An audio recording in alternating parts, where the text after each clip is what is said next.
Hello mga kalamat. First time ko nun makakita na nag-aapoy yung kargada. So ayan sa mga kalamat, binubumbahan nila ng tubig kasi nagbabaga yung kargada, nasusunog yung uling. Kung nakikita nyo mga kalamat, yung usok na yan nagbabaga sa ilalim. So napakadelikado, no? Buti bakal yung ano, pero di natin alam kung anong mangyayari dyan.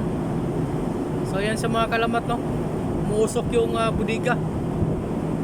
So, kung nakita nyo, nag-i-spray sila ng tubig, binubuhusan nila. So dalawang budiga yan mga kalamat. So ayan, naglalatag sila ng fire hose kasi nasusunog. Ewan ko kung bakit umaapoy yan mga kalamat. Di natin alam kung anong nangyayari, ano. So yan sila, oh. Makikita nyo, umuusok siya. Susunog yung kargada. So ewan ko mga kalamat, no, kung anong mangyayari dyan. So abang-abangan natin yung sunod na mangyayari.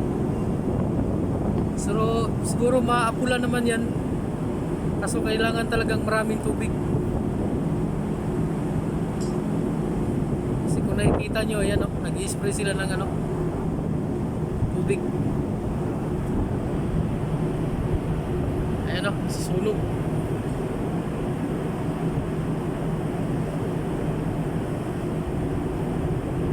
Grabing usok mga kalamat, oh.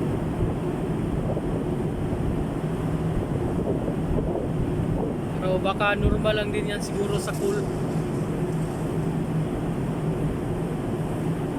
Yan, oh, binubumbahan nilang tubig. So delikado din pala tong ganito mga kalamat. First time ko nakakita na naglo-loading na nasusunog yung kargada, umuusok. So zoom natin mga kalamat, ha. Yan, binubumbahan nila ng tubig.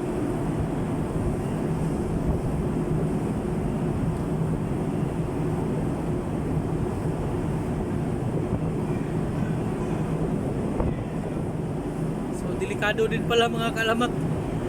Akala ko di siya masusunog, siguro sa sobrang init kaya umuusok siya, susunog siya. So yan sila mga kalamat, to, natataranta yung mga kuwan. Ayan na si chief officer namin na sumisigaw na.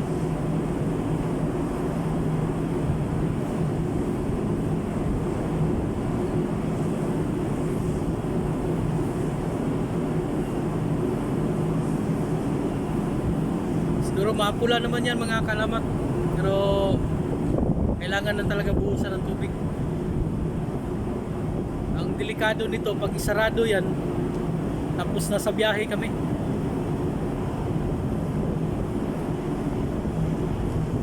So yun lang mga kalamat, to. Update ko lang kayo maya maya sa kuwan, anong mangyayari dito. Kung nakikita nyo mga kalamat, grabe usok, oh.